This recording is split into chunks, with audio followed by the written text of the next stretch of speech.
Halo teman-teman historian, kembali lagi dalam podcast historian. Nah, di podcast kali ini tentunya nggak akan kalah seru loh dengan episode yang kemarin. Sebelum itu, kenalan dulu yuk, karena ada pepatah mengatakan semua itu diawali dengan perkenalan. Jadi, kenalin nih, nama aku Zeta Taski Aulia, aku dari Prodi Sejarah dan Kebudayaan Islam Angkatan 2024. Nah, tentunya di podcast kali ini aku nggak akan sendirian loh. Aku di sini ditemani oleh salah satu narasumber yang sangat keren. Sebelum itu teman-teman historian belum pada kenal kan dengan narasumber kita pada hari ini. Jadi untuk narasumber boleh perkenalan dulu dong supaya teman-teman historian ini tahu siapa sih narasumber di episode podcast historian kali ini. Monggo narasumber perkenalan. Oke, selamat siang Mbak Ul. Siang. Sehat? Alhamdulillah. Alhamdulillah. Kakak sehat? Alhamdulillah sehat. Jadi teman-teman kenalin, nama aku Ibnu Galih Madini, biasa dipanggil Galih. Nah, aku angkatan Sejarah Kebudayaan Islam 19 seperti agak jauh nih ya sama Aul ya, itu nggak apa-apa. Aku masih maba. Tapi ini duduknya dekat, jadi Iya, sama. yang jauh didekatkan begitu. Baik, gitu. Berarti kita sama-sama UIN nih. Ya sama-sama UIN Pride. Sama-sama SKI juga. Oke, keren. Sama-sama historian berarti ya. Historian kita. Oke. Tuh. Nah, kakak kan di UIN nih. Kesibukannya untuk akhir-akhir ini apa aja ya kak, kalau boleh tahu? Kalau aku sekarang paling sibuknya skripsi aja, nulis skripsi gitu.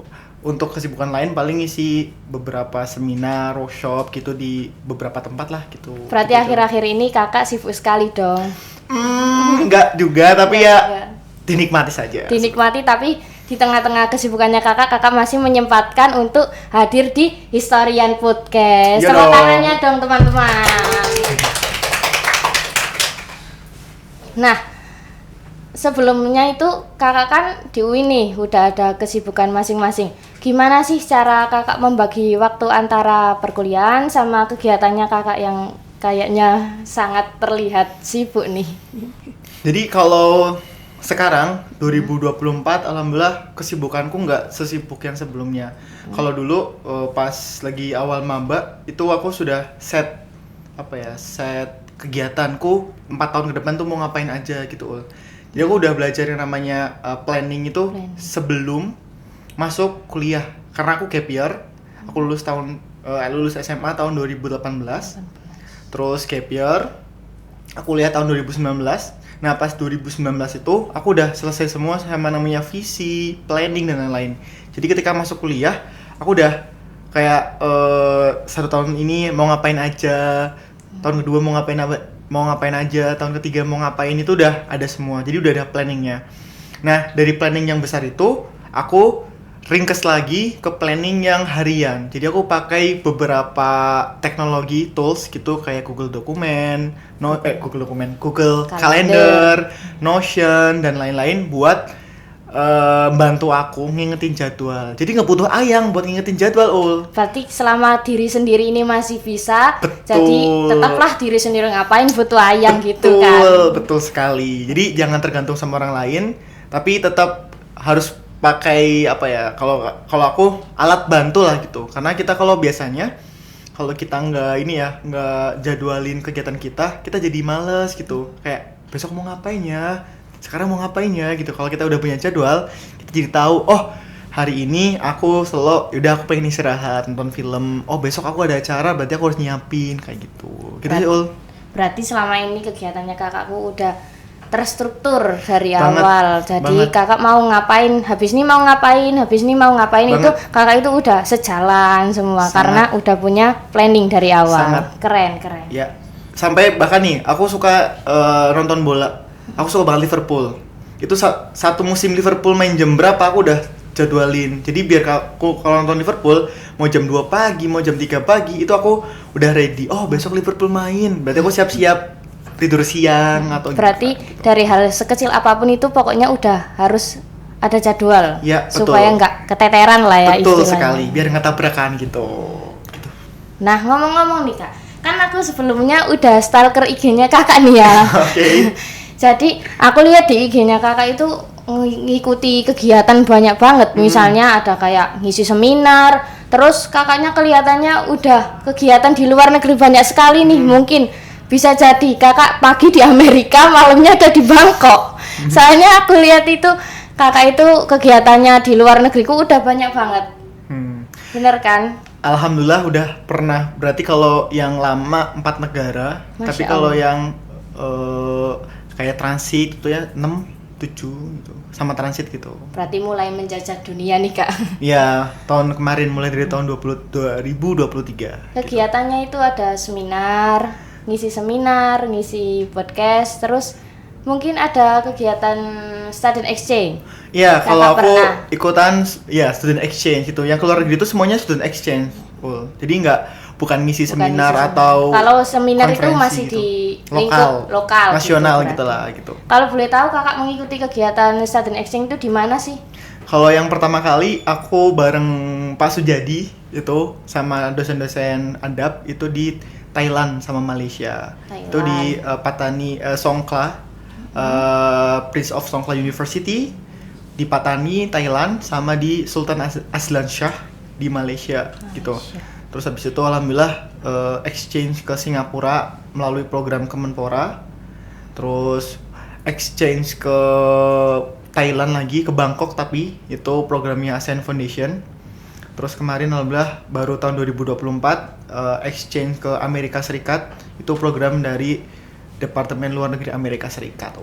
Berarti Gitu. udah banyak banget nih kak ya. Alhamdulillah. Udah dapet Baru jalan-jalan. baru 4. Tapi kan udah banyak, aku kan belum. Belum kan, kamu masih semester Masih 1. maba. Iya, Udah akan bisa ngikuti bisa banget, jejak, bisa Kak. banget, bisa banget. Berarti kan kakak tuh pengalamannya udah banyak banget nih. Alhamdulillah. Alhamdulillah. Nah kebetulan di podcast historian ini kita membahas tentang student exchange. Tapi aku mau tanya dulu nih sama teman-teman. Sebelumnya udah tahu nggak apa itu student exchange? Belum kan? Aku kasih jawaban dikit nih. Jadi student exchange adalah suatu kegiatan yang diperuntukkan bagi mahasiswa. Mereka itu diberikan waktu untuk berkesempatan belajar di luar kampusnya, lebih tepatnya di luar negeri. Tapi hal itu mempunyai jangka waktu tersendiri nih. Jadinya itu nggak mungkin sampai kekal abadi di negara orang tuh nggak mungkin. Bener ya kan kak? Betul. Tapi pengen kekal abadi di negara lain nggak, Aul, sekarang? Ya jangan dulu. Oh, jangan Di dulu. UIN belum Oke. selesai. Baik. Oke. Nah kan kakak kan udah mengikuti kegiatan di luar nih. Kan jelas ada persyaratan sama pendaftaran. Ya. Nah kalau boleh tahu itu apa aja kak? Nah, itu rumit karena setiap program itu biasanya antara syarat dan pendaftaran itu beda-beda. Jadi aku dari maba itu udah kayak ngelis program-program bonafit atau yang prestis atau yang dia terkemuka yang bisa diikutin oleh semua mahasiswa. Karena biasanya anak-anak SKI, terutama kayak aku gitu ya, itu terhalang sama jurusan Iya. atau terhalang sama Kampus. sistem. Misalkan nih, kalau di tahun kemarin di Kemdikbud ada ISMA. Nah, sedangkan anak-anak UIN nggak bisa, anak UIN nggak bisa ikut ISMA.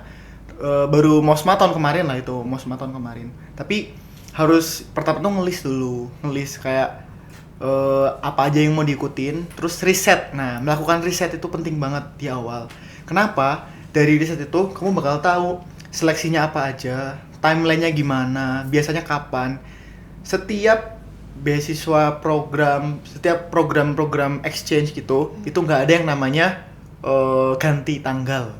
Jadi tiap tahun tuh pasti, biasanya kalau nggak 2 tahun sekali atau tiap tahun itu pasti ada, dan tanggalnya mirip-mirip. Nggak bakal yang misalkan nih exchange summer exchange gitu, atau student exchange dia musim panas terus ganti ke Januari, nggak mungkin. Jadi semua timeline program itu tiap tahunnya itu ya gitu-gitu aja gitu.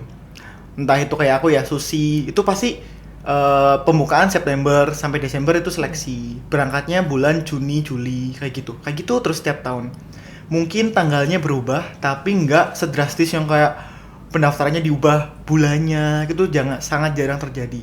Nah, biasanya kalau aku sendiri ikutan program gitu, risetnya 2 tahun, 3 tahun ke belakang. Jadi program yang aku ikutin sekarang itu riset dari kayak 3-4 tahun sebelumnya gitu. Kayak program Susi yang aku ikutin sekarang, itu aku udah coba daftar itu dari tahun 2019 2020 gitu. Jadi bukan one try lolos gitu enggak. Enggak. Jadi kayak riset dulu, cari tahu dulu apa ininya, persyaratannya, terus kayak orang mau nikah, tau gak sih? Orang mau nikah kan harus memantaskan diri gitu kan, memantaskan diri dulu. Layaknya orang mau nikah, kamu mau ketemu jodoh gitu. Kalau kamu belum siap dengan bahasa Inggris, kamu belum siap dengan pemikiran terbuka, kamu belum siap sama diskusi-diskusi global gitu. Berarti ya kamu harus ini dulu sadar diri gitu. Kamu harus menambal itu dengan belajar sekarang gitu. Jadi ketika tanya gini, persyaratannya apa gitu. Persyaratannya setiap program beda-beda. Kamu langsung aja nge-list program-programnya apa, terus riset. Dari riset itu kamu bisa pelajari nih, oh bahasa Inggris harus 550. Nah, sekarang bahasa Inggrisku berapa? Nah, itu yang ditambal. Kalau bisa kayak gitu, jarak antara pendaftaran ini sama lolos itu bisa ini loh, bisa tingkat kelolosan itu besar banget gitu. Karena itu pengalamanku sendiri. Kayak dulu lebih ke euforia. Ayo, aku pengen daftar A B C gitu. Tapi ketika daftar, lihat teman-temannya kayak, aduh, aku insecure, aku nggak minder gitu. Jadi malah bikin diri sendiri ini loh kayak kecil harapan jadi minderan, insecurean gitu. Beda lagi kalau kamu riset terus kamu pelajari dulu tuh persyaratannya apa. Misal kamu merasa belum mampu, yaudah belajar, tanya ke orang atau tanya ke yang udah lulus gitu. Dari situ kemungkinan kamu lolos itu gede banget dibanding kamu kayak ada ini lo daftar cuma daftar ya, betul gitu. Soalnya beberapa kali aku mentorin adik-adik tingkat gitu atau teman-teman lain lah gitu ya, itu rata-rata harus sesuai kualifikasi dulu. Jadi aku kasih standar yang misalkan segini, terus mereka standar segini, ayo kamu belajarin dulu ABC, tingkatin dulu. Nah kalau udah segini biasanya lolos, alhamdulillah. Jadi aku sering juga kasih mentoring ke adik-adik atau teman-temanku lah gitu. Alhamdulillah lolos. Ada yang ke Australia, ada yang ke Thailand gitu. Dan gitu sih, Ul. Berarti kita itu kayak udah mempersiapkan dari awal, lebih baik kayak gitu daripada kita baru mempersiapkan terus nanti hasilnya malah nothing, tuh malah kita yang kecewa sendiri. Betul. Gitu. Karena jatuhnya biasanya kalau udah gagal, kalau mindsetnya belum jadi, itu ini nggak mau coba lagi. Kayak trauma kayak aduh kayaknya aku nggak tidak untuk keluar negeri deh gitu. Jadi kayak sekarang kayak gitu nih. Iya betul gitu. Jadi lebih cepet menyerahnya kalau usahanya masih kecil gitu. Berarti ya tadi kan lebih penting mempersiapkan dari awal kayak misalnya kayak bahasa Inggris itu kayak udah harus dipersiapkan dari awal. Sangat karena kamu nggak mungkin ya kamu program ke luar negeri kamu nggak bisa bahasa Inggris. Itu sesuatu yang mustahil banget gitu, kecuali kamu keluar negerinya tuh bukan untuk program ini ya. Kalau jalan-jalan bebas lah, kamu berarti ada duit gitu. Tapi kalau kamu ikutan program, kamu wajib banget bisa bahasa Inggris. Nggak harus jago-jago banget kok. Aku juga bahasa Inggrisnya nggak yang jago banget, tapi bisa komunikasi. Nah tandanya komunikasi jalan itu ketika ngobrol itu nyambung. Ya kan? Kamu nggak mungkin nih di kelas dosennya ngomong pakai bahasa Indonesia, kamu nggak nyambung. Aul kalau dosennya pakai bahasa Indonesia nyambung nggak? Nyambung dong. Nah coba bayangin sekarang kalau Aul dosennya pakai bahasa Inggris. Nah itu yang harus ditanyakan ke diri sendiri. Bayangkan kalau Aul pengen keluar negeri kayak gitu, dosennya pakai bahasa Inggris jelasinnya, terus ngobrolnya, pertanyaannya, diskusinya pakai bahasa Inggris. Kalau Aul merasa nih, kalau semua teman-teman udah merasa oh aku mampu gitu, nah tandanya oke, berarti bisa gitu. Berarti ditanemin dari diri sendiri. Kalau udah pengen ikut kayak student exchange, kita harus mempersiapkan dari awal. Terus kita harus belajar bahasa Inggris dari awal daripada nanti hasilnya nothing gitu. Betul sekali. Persiapan itu sangat penting dari yang lainnya. Betul.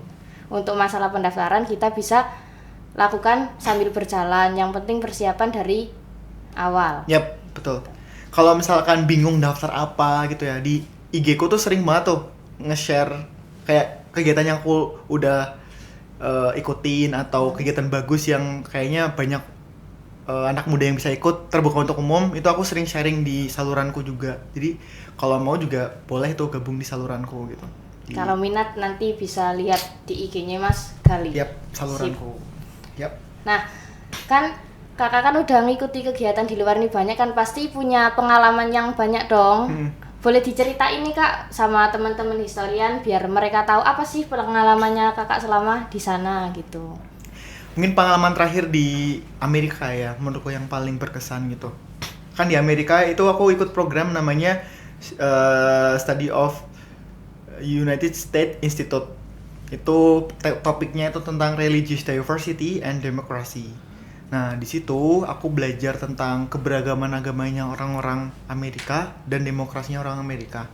Yang pertama dulu nih, demokrasi dulu deh. Menurutku, aku bukan jelekin Indonesia, tapi lebih ke di Indonesia itu masalah demokrasi itu masih jauh banget dari implementasi gitu. Sedangkan di Amerika, kan kita selalu ini ya, bagi Muslim sendiri kita kan nggak suka Presiden Amerika yang dia pro sama Israel gitu kan. Nah, para akademisi, para ahli di Amerika itu juga nggak ada yang pro sama presidennya. Dan itu yang bikin aku, oh ternyata nggak semua orang Amerika bangga sama presidennya gitu. Nggak semuanya bangga sama pemimpinnya sendiri. Betul. Tapi realitanya bahwa pemimpin di Amerika kan mereka bilang lagi nih, nggak apa-apa pemimpin kita jelek, tapi sistemnya udah bagus, sistem demokrasinya udah bagus. Jadi meskipun kamu bukan siapa-siapa, kamu bisa dapet kesempatan yang sama dengan orang-orang yang mau dari mana aja gitu. Nggak ngelihat warna kulit, nggak lihat agama, nggak ngelihat latar belakang gitu. Bisa dibilang inklusif gitu. Karena aku pas di situ, karena aku jadi ini ya warga asing gitu kan, turis kan di sana. Tapi tetap dapat kayak transportasi umum yang murah, transportasi umum yang sangat memadai gitu, cepet banget. Meskipun kalau bersih, ya bisa dibilang kayak sama KAI ya, bersihan KAI kereta api Indonesia. Lo sering naik kereta nggak? Nggak pernah. Belum pernah? Belum. Kok belum pernah? Berarti nggak ngerasain. Jadi kalau di kereta api Indonesia kan udah bagus banget nih ya. Nah, di Amerika keretanya nggak sebagus di Indonesia. Tapi secara kuantitas itu lebih cepet. Jadi nggak ada tuh yang namanya kayak Manggarai. Awal pernah denger kayak Manggarai kayak zombie nggak gitu? Yang desek-desekan itu banyak banget orang gitu. Nggak bisa, di sana nggak ada yang namanya gitu. Karena kereta setiap 5 menit sekali ada gitu. Nah, maksudku adalah demokrasi yang bagus itu demokrasi yang bisa dirasakan ke semua orang. Nggak melihat latar belakang, nggak melihat agama gitu. Meskipun kamu bukan anaknya siapa-siapa, kamu tetap bisa mendapatkan hasil kebijakan publik yang bagus dari pemerintah gitu. Nggak harus kamu orangnya presiden, nggak harus kamu anaknya gubernur buat kamu dapetin kebijakan yang bagus gitu. Itu secara demokrasi. Nah, kalau secara multikultural atau secara ini religious diversity di Amerika tuh bagus banget. Ini aku di sana belajar agama Yahudi. Kamu pernah ke ini nggak? Pernah ke apa itu? Sinagog. Nggak pernah. Tapi kamu tahu sinagog nggak? Nggak tahu. Sinagog itu tempat ibadahnya orang Yahudi. Itu pertama kali aku ke sinagog, itu aku deg-degser gitu. Karena apa ya?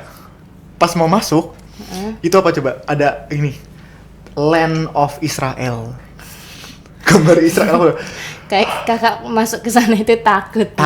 Takut karena ada temanku yang pakai hijab. Tapi ketika udah masuk, alhamdulillah aman-aman aja. Ternyata ketika kita ngobrol, ketika kita ini bukan aku pro Israel ya, bukan pro Yahudi ya, pro Zionis, enggak. Tapi lebih ke orang-orang Amerika tuh sangat toleran. Mereka nggak bakal kayak langsung nembak kamu karena beda agama, enggak. Gitu. Jadi Zionis sama kayak orang yang agama Yahudi beda lagi. Zionis kan dia penjajah gitu. Kalau Zionis itu penjajah yang beragama Yahudi. Orang-orang agama Yahudi nggak semuanya pro sama Israel gitu. Pro sama pemerintah Israel nggak semua gitu. Itu pembahasan Palestina Israel tuh kemarin panas banget aku di sana. Bahas langsung sama Yahudinya langsung kan keseru gitu ya. Bahas langsung di di markasnya mereka gitu. Markasnya. Kalau kita kan di sini bahasnya di ini ya kayak di internet, di sosial media gitu. Aku di sana kesempatan langsung tuh bahas sama orang Yahudi, POV-nya orang Yahudinya ke Palestina gimana, kayak kamu ini nggak sih sadar bahwa Israel tuh menyerang ya Palestina gitu. Israel tuh membunuh banyak orang gitu. Mereka sadar banget dan mereka kontra sama itu gitu. Jadi aku lihat bahwa keberagaman agama di sana itu udah oke banget gitu dibandingin dengan di Indonesia. Bukan aku bandingin Yahudi bagus enggak ya, tapi lebih kayak gini, di Indonesia kita itu toleransi hanya sebatas di kata-kata gitu. Ketika kita turun ke jalan gitu, itu sama sekali jauh banget lah. Kalau aku sendiri sebagai muslim gitu ya, sebagai muslim itu kadang-kadang sakit meskipun dia orang muslim sendiri, tapi melukai orang lain yang beragama beda gitu. Karena kalau aku sendiri ya habis dari Amerika, bukannya dicuci otaknya, tapi lebih kayak itu indah banget sih. Baru. Itu indah banget sih, kayak orang-orang ngobrol dengan agamanya masing-masing tanpa serang sana sini, tanpa ini. Yang bagus banget itu dosenku di Amerika selalu bilang kayak gini, kita ketika ngobrolin beda agama kayak gini, bukan maksud kita untuk mencampur adukan satu agama dengan agama lain gitu. Justru kalian ketika masuk ke kelas ini harus membawa keyakinan penuh agama kalian masing-masing gitu. Wah, itu dalam banget gitu. Kalau di Indonesia pasti kalau ada yang beda agama langsung didiskriminasi kayak gitu. Beberapa temanku soalnya kan non muslim gitu, itu sering banget kayak gitu kalau di kampus dan lain-lain gitu. Bukan di UIN, santai, di luar gitu. Itu pengalaman yang kayak menurutku unik dan menarik bagi aku itu. Kan itu kan dari pengalaman nih Kak, kan pengalaman di negara orang. Nah, untuk Kakak beradaptasi ini gimana sih? Kan Kakak dari lingkungan Indonesia terus pergi ke luar negeri, kan mungkin perlu proses adaptasi yang nggak mudah nih. Terus Kakak gimana caranya? Alhamdulillah ya, jadi aku dikaruniai Public speaking bakat ya, tapi lebih ke cara berbicara, kemampuan interpersonal yang bagus gitu. Nah, itu juga penting banget kalau kamu mau antara ke luar negeri atau punya komunikasi yang bagus. Nanti awal bisa nih pelajari lagi tuh interpersonal communication. Nah, ketika udah paham interpersonal communication, itu kayak memahami diri sendiri untuk dibawakan ke orang lain gitu. Aku nggak mungkin nih ngobrolin Aul kan mahasiswa baru. Iya. Terus Aul tuh masih yang jauh lah dari skripsi. Terus aku ngomongin skripsi ke Aul, kira-kira Aul tertarik nggak? Ya kan belum, kan ini masih pertama. Nah, makanya gitu. Nah, aku punya kemampuan itu untuk ke semua orang, alhamdulillah. Keren. Jadi mau dia orang bisa dibilang orang baik banget, orang yang buruk banget, orang yang tengah-tengah biasa aja, aku bisa mengimbangi cara dia ngobrol. Nah, dari situ, dari interpersonal communication, aku lanjut ke intercultural communication. Apa itu? Kayak komunikasi interkultural. Kita itu harus paham bahwa kita punya kebudayaan yang beda, ya nggak sih? Aul sama aku orang Jawa Tengah, Banyumas, itu pasti beda kebudayaannya, ya nggak? Kayak dari bahasanya aja udah agak beda meskipun sama-sama Jawa. Betul, bahasa beda ya. Kayak misalkan nih orang ngomong jancuk gitu kan. Kalau di Jawa Timur mungkin itu kasar. Emang di Jawa Timur kasar ya? Iya, apalagi Jawa Timurnya itu Surabaya. Maksudnya kan kadang-kadang malah kayak yang bau mengumpat sama yang kayak, tapi kalau di Malang kan dia kayak bahkan ada yang kayak sayang gitu kan. Jancuk itu tanda sayang gitu. Beda banget. Ya gitu. Nah, dari cara kayak gitu, komunikasi tuh udah beda. Nah, kemampuan komunikasi interkultural ini maksudnya itu menyadari bahwa kita itu punya kebudayaan, punya latar belakang yang berbeda dengan orang lain. Makanya pertama kita harus sadar diri kita itu posisinya di mana. Sadar posisi. Terus yang kedua, sadar lawan bicara kita tuh backgroundnya kayak gimana. Nggak mungkin dong misalkan dia orang Palestina, aku misalnya ngobrol sama orang Palestina, terus aku bilang gini, aduh di Indonesia kebanyakan air. Kan nggak mungkin. Kasian dong. Ya nggak? Nah kayak gitu. kalau kita ngobrol sama orang Palestina, ya berarti kita ngobrolnya gini. Oh, saya ini ya turut berduka cita, semoga dikuatkan, ditambahkan dan lain-lain gitu. Jadi ada namanya intercultural communication gitu. Itu yang bikin aku sangat-sangat adaptif dimanapun. Jadi alhamdulillah dimanapun aku kayak Singapura, Thailand, Malaysia gitu, alhamdulillah nggak pernah yang namanya kesulitan beradaptasi sama orang. Malah alhamdulillah orang-orang sana jadi deket banget sama aku gitu. Keren, berarti cara beradaptasinya kakak itu sangat keren banget Ya, sih kayak bunglon lah. menurutku. Kayak bunglon, jadi langsung ganti Bunglon. warna gitu. Gitu.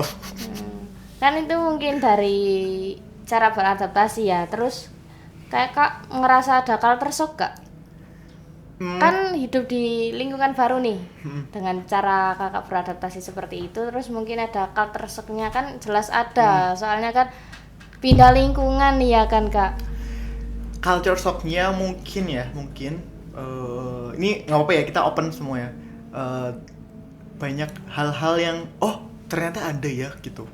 Misalkan nih kayak dunia narkotika gitu. Kan aku biasanya denger dari berita gitu kan. Ternyata kakak Ternyata ada udah lihat beneran langsung gitu. Udah lihat langsung, terus bahkan temanku ngeganja di depanku sendiri gitu. Karena ganja kan di Thailand, di Amerika itu kan legal. Justru kayak bukan rokok.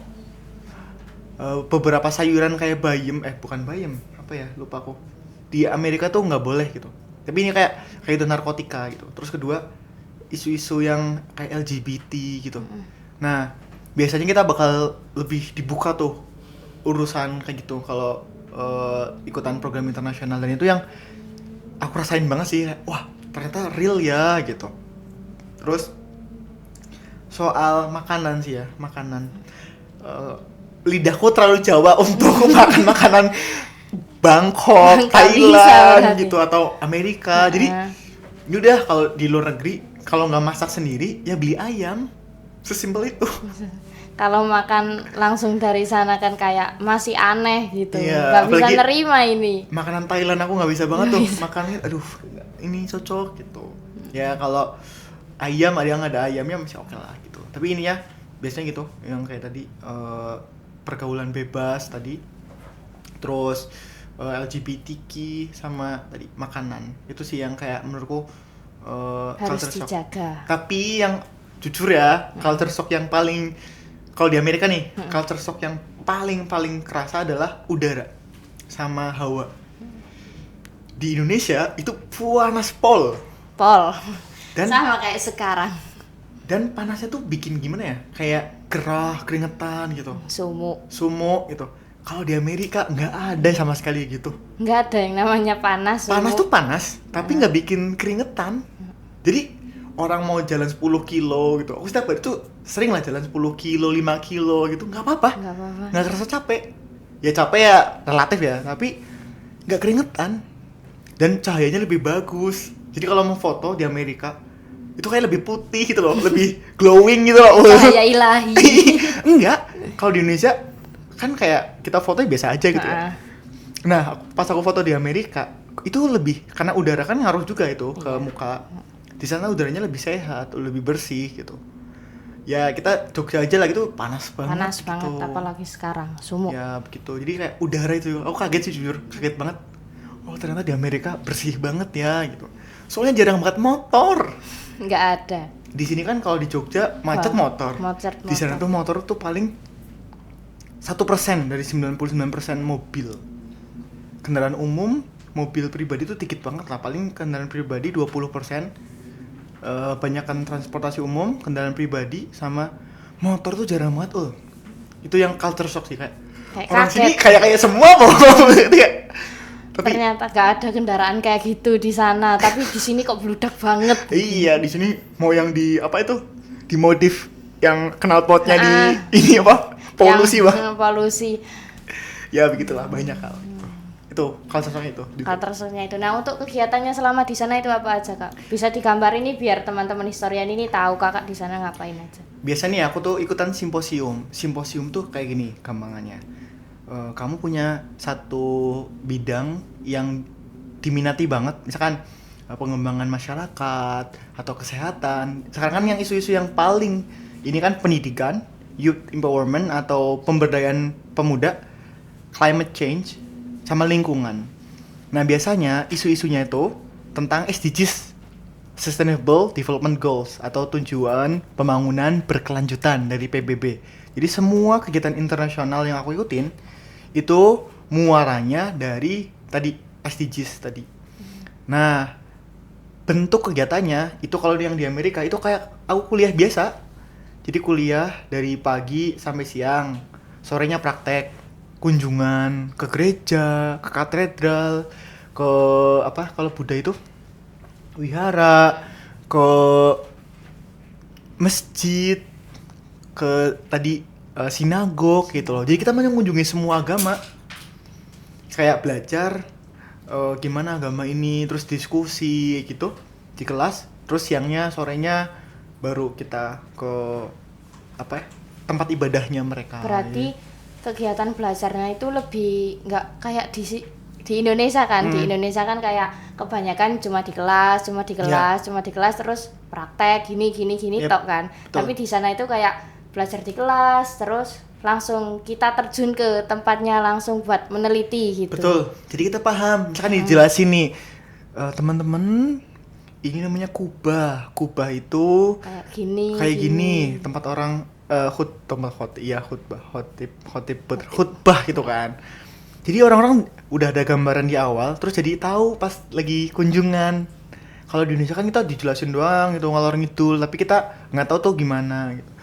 Itu tricky ul. Soalnya kalau kamu belajar, misalkan nih, kamu belajar agama Kristen, terus kamu ke gereja, pasti kalau kamu bikin status, Ahul kamu kenapa ke gereja? Kayak gitu, pasti kayak gitu kan? Kaget. Kayak gitu. Kan nggak semuanya orang yang berkunjung belajar itu bakal pindah agama ya, seperti itu. Terus kalau yang biasanya Ascend Foundation itu kegiatan volunteer, jadi aku kumpul dulu kayak capacity building gitu, seminar, workshop di Thailand, terus disebar di negara-negara ASEAN untuk volunteering ngajar kayak gitu. Kayak itu sih Ul, jadi kayak lebih ke simposium, konferensi, terus belajar kayak capacity building dan lain-lain, terus volunteering gitu. Nah, dari kegiatan-kegiatannya kakak tadi kan jelas kita kan membutuhkan dana nih. Nah, mohon maaf nih kak kalau aku tanya kayak gini. Kan dananya itu dari kakak sendiri, apa kakak itu didanain sama yang ngadain kegiatan yang kakak ikuti? Dari semua kegiatanku aku yang dibayar malah. Malah Jadi nggak pernah aku ngeluarin duit seperak pun. nggak pernah. Nggak mau dan nggak pernah, alhamdulillahnya kayak gitu. Mia kan banyak ya orang-orang yang ikut kegiatan internasional, dan aku paham juga ada beberapa kegiatan internasional yang dia parsial atau dia malah self funded itu kamu bayar sendiri full dari apapun. Jadi yaudah kamu ikutan aja tapi bayar pakai uangmu sendiri gitu. Kalau parsial itu setengah-setengah, 50-50 antara panitia sama kamu gitu. Nah kalau aku alhamdulillah dapatnya fully funded terus. Jadi lolos, udah dibayarin dari bikin visa, dari perjalanan bikin visanya, terus pesawatnya gitu. Makanya alhamdulillah ya itu aku senang jalan-jalan gratis gitu loh. Kan Berarti yang penting kakak ikut niat pengen berangkat. ya betul. Belakangnya tuh nangis-nangis dulu nih, bikin aplikasinya tuh nangis-nangis, capek nggak tidur. Nah itu. Berarti semua itu tergantung niat, terus kita dapat benefitnya tadi, misalnya kita dapat jalan-jalan gratis, Betul. terus dapat pengalaman gratis gitu ya kan kak. Intinya aku semua kegiatan yang aku ikutin, terutama yang keluar negeri tadi, yang tadi Thailand, Malaysia, Singapura, Amerika Serikat, alhamdulillah nggak mengeluarkan uang seperak pun dari kantongku. Malah aku yang dikasih uang saku, dibiayain semua lah dari pesawat, gitu semuanya. Berarti dibiayain dari awal berangkat sampai selesai. Dari persiapan sampai selesai. selesai. Yang penting yang pertama lolos. Betul, itu yang paling Kalau penting. nggak lolos nggak bisa teman-teman. Gak bisa. Itu. Jadi dari cerita kakak-kakak yang awal tadi ya, dari awal sampai akhir tuh kakak mengikuti kegiatan ini manfaatnya apa aja sih, kan biar teman-teman tahu nih apa sih manfaat kakak mengikuti kegiatan ini. Jadi ini nanti bisa dipotong atau gimana ya? Manfaat kegiatan Yang pertama itu kalau bagi aku itu relasi global. Jadi temanku tuh bukan orang-orang Sapen doang, bukan teman orang Kowo gitu. Jadi alhamdulillah teman-temanku kalau misalkan nih aku ke Thailand gitu, aku ngajak temanku, kamu bisa nemuin aku, bantuin aku, apa aku pengen makanan halal di mana ya gitu. Sekecil tanya kayak gitu. Kan kalau kita nggak punya teman nggak bisa kan. Atau semisal nih kita mau belajar tentang public policy atau kebijakan publik atau apapun itu alhamdulillah aku jadi bisa semua. Karena apa ya itu? Karena ikutan program internasional, dapat teman, terus sekecil kayak gini. Aku misalkan lagi sakit, aku nggak usah ke rumah sakit. Aku tanya temanku. Halo, aku sakit. Aku sakit. Iya, gejalanya apa? Ini. Oh, kamu kayaknya harus ini. Gitu. Nah gitu, alhamdulillah gitu. Relasi global itu yang paling kerasa aku kerasa. Dari relasi global itu, aku juga jadi belajar ningkatin bahasa Inggris. Karena mau nggak mau kok harus pakai bahasa Inggris kan? Iya. Nggak mungkin dong kalau bahasa Jawa. Betul. Tiba-tiba kayak, aduh, ngelih gitu kan nggak mungkin. Kan nggak paham. Nggak paham gitu kan. Kamu depan orang Inggris, kamu bilang, Lendo gitu, ngelih gitu, kan nggak mungkin. Dia nggak mungkin paham, nggak mungkin kasih makan kan. Iya. Tapi bilang ini, my friend, I'm starving. What can I eat gitu? Kan, oh, you are hungry? Oh, I will give you this. Terus dikasih makan. Dikasih makan, atau gimana? Itu kan sesimpel itu gitu. Maksudnya bahasa Inggris itu ningkatin banget alhamdulillah. Bahasa Inggris. Terus karir. Jadi salah satu ya ini nanti bisa dipotong kan ini ya, bisa dipotong ya.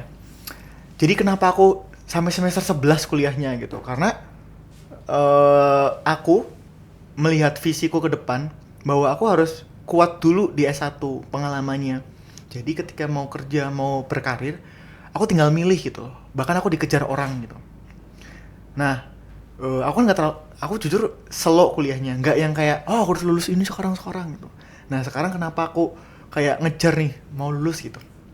Karena kemarin aku ditawarin kerja sama kedubes Denmark, Masya Allah, sama keren. kedubes Afrika gitu. Nah di situ langsung dikasih tahu gajinya Nah itu sampai 3 digit. Keren. Itu per bulan gitu loh, per bulan. Ngalahin gajinya PNS lainnya gitu lah. Ini nggak apa-apa bisa di ini ya. Pas itu nilai gajinya itu 128 per bulan. Nah di situ kayak aku mikir, berarti aku emang udah ini banget ya, apa ya, kerja kerasku yang kemarin itu, visiku yang kemarin ternyata benar juga ya, kayak pengalaman terus kemampuan itu sangat dihargai sama orang-orang yang paham sama itu. Nah dari situ aku langsung ngejar lulus nih, kayak pas itu kayak Gali kamu belum lulus ya? Iya Bu belum. Oh iya kamu lulusin dulu ya, nanti kesini lagi kabar-kabar gitu. Nah gara-gara itu karir tuh, karena aku itu pengen banget berkarir di dunia internasional kan, antara di multinational company atau di kayak kedubes lah gitu. Nah di situ mengingatkan aku kayak ke diriku sendiri bahwa dulu aku pengennya kayak gini, ada apa namanya, pengorbanan di belakang kayak mungkin kayak pencapaianku yang saat ini gitu. Tapi pengorbanan itu nggak sia-sia gampangnya. Salah satunya gitu, kalau kamu ikutan program internasional, kamu bakal dilirik banget sama ya antara kantor internasional atau perusahaan internasional gitu. Ini aku belum lulus tuh, posisi belum lulus udah ditawarin gaji segitu. Keren. Itu karir. Makanya aku sangat mendorong lah teman-temanku, ada tingkatku, ayo kalian ikutan program, nggak harus yang internasional langsung lah. Jadi kan harus step by step kan, nggak bisa yang kayak ijik-ijik ke Amerika. Ijik-ijik tuh apa ya? Tiba-tiba ke Amerika. Kan semuanya berawal dari yang dasar. Betul. Terus kalau udah terbiasa nanti Betul. ke atas. Betul sekali. Aku setuju banget gitu. Karena kita kan harus bermimpi setinggi langit. Ya, nanti betul. kalau jatuh kan kita jatuhnya ke bintang-bintang sih. Betul. Ingat kata Giring Niji, mimpi adalah kunci untuk kita menaklukkan dunia. Begitu. Itu percaya nggak percaya ya, aku ketika maba itu muter 2 lagu doang selama maba. Laskar Pelangi sama Mata Air. Tau nggak Mata Air yang ininya Habibie Ainun. Yang tahu. Cowboy Junior ya, menjadi mata air. Nggak tahu. Itulah, nanti bisa didengar, itu di-share. bagus banget. Tapi kamu udah nonton ini belum, film Habibie Ainun yang kedua? Nggak sampai tamat. Yang Rudy Habibie. Nggak sampai tamat. Nah, itu bagus banget itu film bagus banget. Nah, itu soundtracknya Mata Air. Nah, pas maba aku selalu muter 2 lagu itu, Laskar Pelangi sama Mata Air. Buat Semangat. jadi bensin. Kan kalau bensinnya habis nggak bisa jalan. Itu. Nah, mungkin kan udah ya percakapan kita tadi. Kakak bisa kasih kata-kata dong buat teman-teman historian ini biar nambah semangat kuliah, terus nambah ingin menggapai cita-citanya. Mungkin kakak punya pesan dan kesan, kata-kata buat teman-teman historian nih. Aku selalu hidupku tuh selalu disandarkan pada 2 kutipan ini. Jadi yang pertama itu, your future is what you do today, not tomorrow. Masa depanmu itu tergantung dengan apa yang kamu lakukan sekarang, bukan besok. Jadi yang kau tadi bilang kayak planning, visi, apapun itu gak akan pernah terjadi kalau kamu gak melakukannya sekarang juga, detik ini juga.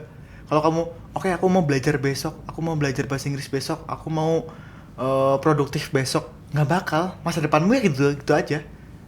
Makanya tadi, your future is what you do today, not tomorrow. Berarti kuncinya itu jangan ditunda-tunda. Betul. Karena kalau menunda itu ya gitu, kayak gitu. Betul. Menunda beda sama menikmati ya. Iya. Kayak kamu lagi leha-leha, itu nggak apa-apa loh. Yang namanya manusia itu butuh waktu untuk leha-leha juga gitu. Waktu yang nggak ngapa-ngapain itu nggak apa-apa loh. Aku sering Karena kayak kan gitu loh. kita bukan robot yang nggak bisa berhenti. Robot aja ada konslet, Betul. ada rusak, apalagi kita manusia kan. Betul. Kita juga butuh istirahat kayak gitu. Betul banget. Nah kayak gitu. Ininya kamu harus selalu ingat bahwa kalau kamu mau apa, ya sekarang ngelakuinnya gitu. Nah itu semua satu ini yang paling penting. If you really want to do something, you will find a way. You will find a way. If you really want to do something, you will find a way. If you don't, you will find an excuse. Kalau kamu beneran nih menginginkan sesuatu, kamu pasti dapet jalan. Tapi kalau kamu nggak kayak gitu, cuma pengen doang, yaudah, kamu akan beralasan terus. Hari ini alasannya A, besok alasannya B. Orang tuh bisa dilihat dia niat apa enggak, dia punya tekad apa enggak, tergantung sama tadi kemauan, hiroh itunya. Kalau hirohnya besar atau kemauannya besar, dia bakal nemu jalan.